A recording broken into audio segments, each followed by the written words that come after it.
That mandate is for companies with more than 100 employees, companies like the trucking corporation I'm at right now here in Vegas with more than 100 employees, as I said. Now trucking leaders are expressing sighs of relief as they learn new emerging details about the mandate.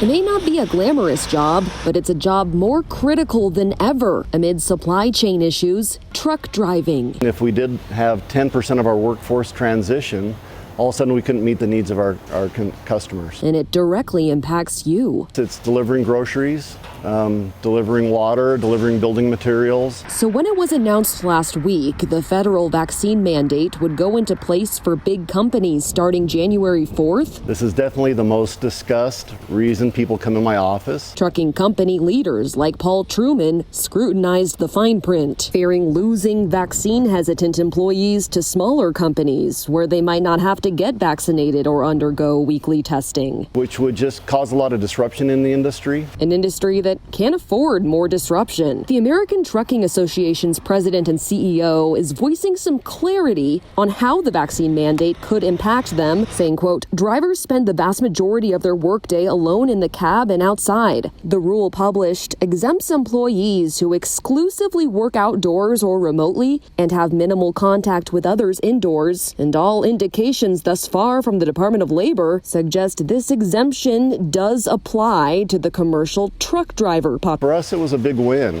to get some common sense. Truckers driving alone, he says, won't need to get vaccinated or go through weekly testing, or so it seems. Still, direct guidance on that has yet to come from a federal official. Truman's hoping that happens soon. Not complying could cost you some green. Penalties are big. OSHA says companies that fail to comply with the regulations could face penalties of nearly $14,000 per violation. Truman says 40% of his staff aren't currently vaccinated. In the meantime, we prepare.